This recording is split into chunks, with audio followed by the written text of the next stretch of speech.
This is a 10-day series on how to live the blessed life. This is day 5. Hi, my name is Tracey Hedge with Hedge of Hope. Today's title is Strategy is Not Striving.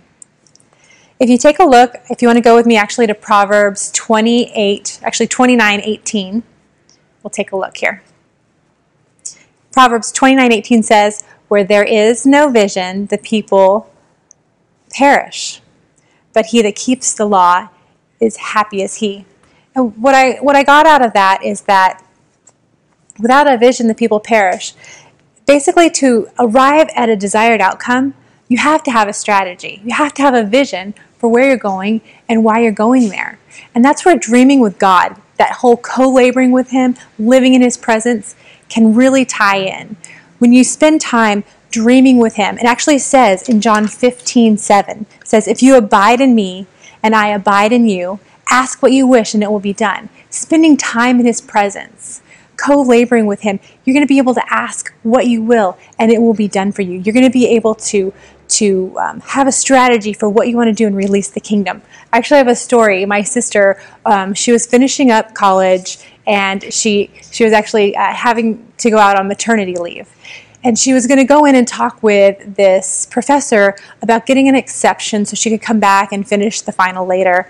And before she went in, she was talking with me about it and she was worried about it. I go, well, remember just to pray and bless him, bless his day, bless his his teaching. Just pray for things to go really well for him. And then when you go in, it's going to set the mood and things are going to work out really well for you. And she said, well, why do we as Christians have to try so hard? Why do we have to strive for things to go well? I go, Rachel, it's not striving, it's strategy. It's strategy that we get to co-labor with God, release blessing, and see on earth as it is in heaven happen.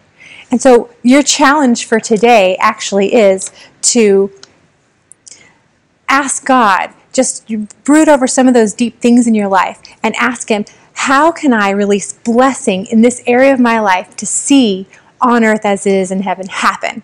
How can I strategize, co-labor again with God to see on earth as it is in heaven happen? Because you are a blesser wherever you go, and you have the ability to beginning prayer. In prayer, you have time with God, you get a vision, and you can actually release blessing and favor over other people, not manipulating them, but actually when people experience the goodness of God, their whole atmosphere changes. When people experience His presence, things shift. So praying that somebody's day goes amazingly well, blessing somebody to prosper and do well, will do well for them, and it will create an environment for the Lord's favor to happen in your life as well. Remember, strategy is not striving, and it's okay to have a vision and to dream with God in your life.